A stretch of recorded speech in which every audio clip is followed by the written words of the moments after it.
What is Power BI? Since this is a course aimed at beginners, let's start by explaining what Power BI is. Power BI is more than just a piece of software. It is really a huge collection of services offered by Microsoft for modeling, analyzing, and visualizing data. When we say data modeling, we're talking about the process of organizing and preparing data for storing it in a database. This may involve filtering out rows we don't need, removing unnecessary or redundant columns of data, cleaning up data that is inconsistent or low quality, or completely restructuring the data to put it into a new format. Ultimately, the practice of data modeling ensures that our data is consistent and accurate, because inaccurate and inconsistent data leads to bad results when we start analyzing it. There are numerous techniques in data modeling and many potential types of data models. We can't cover them all in this course, but in this week's videos, we're going to discuss data modeling in greater depth, particularly in the context of Power BI. After we model our data, we can then visualize it. Data visualization is the graphical representation of data, and we see it around us every day.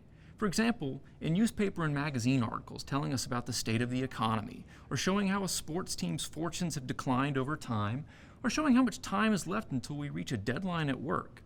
Teachers, authors, journalists, engineers, professionals from all over the world use charts and infographics to put data into these visualizations because they make it easier to interpret what's happening in the data. I can give you a table of numbers that increase over a period of 12 months, but most people are going to find it easier to see the trend in those numbers and get a sense of their scale when we plot those numbers on a chart. Power BI works by getting data from some data source, like a database, spreadsheet, text file, or off a web page, and then loading it into a data model. That data model then allows you to build data visualizations. The core tool in this process is Power BI Desktop. Power BI Desktop is a free desktop application from Microsoft that can be installed on your Windows machine, and it is the primary tool for creating data models and reports in Power BI. From Power BI Desktop, you can save your reports locally to your hard drive as a document, which has a file extension of PBIX. Power BI developers often refer to these locally stored reports as PBIX files. In this course, you'll be asked to save your reports as PBIX files on your hard drive, and a few exercises will even involve you opening PBIX files that I've created in advance for you. Within Power BI Desktop, there's another application called Power Query. Power Query is how you connect to one or more data sources and perform all the necessary data preparation steps to build your data model. When you complete your preparation, Power Query will retrieve your data, process it using your data preparation steps, and load it into the final data model. This data model is stored in Power BI inside a tool called the xVelocity In-Memory Analysis Engine. We'll just call it the xVelocity Engine for short. The xVelocity Engine is actually a database inside Power BI that stores your data model and compresses the data down into a fraction of its original size. This not only allows Power BI to work with huge data models that are millions of rows in size, but it also provides a huge performance advantage when we're doing calculations against our data.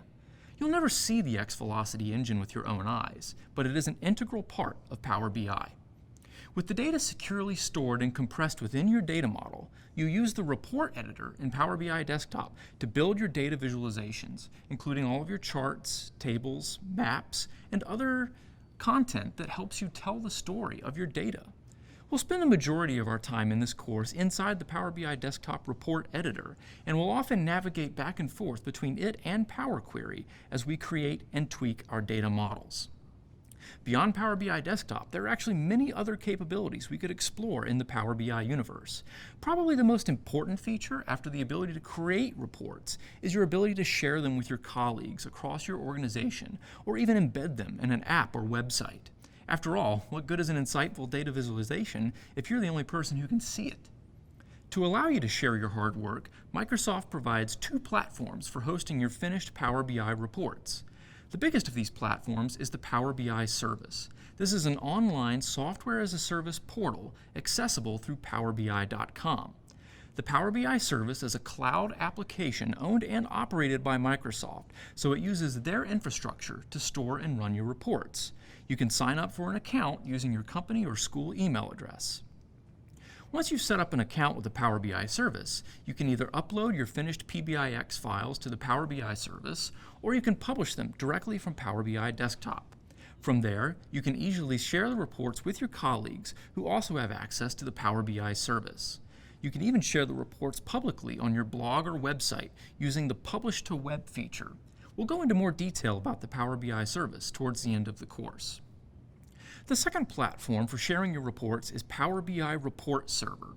This is an on-premises application that your school or company can host on their own infrastructure instead of in the cloud. The report server sits behind your organization's firewall, so it's not as easily accessible as the service, and the report server doesn't have as many features as the service.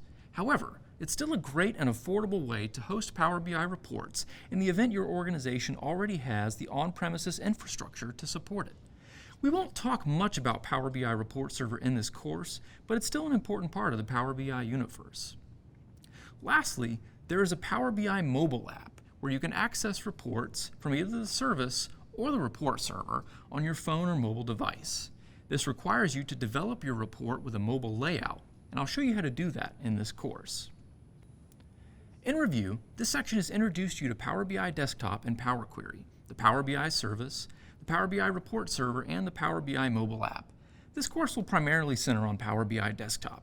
We will discuss the Power BI service and the Power BI mobile app in further detail later in the course, as well as Power BI Report Server. However, the bulk of our time will focus on developing the skills you need to build your data models and reports within Power BI Desktop. This is the most important part of Power BI.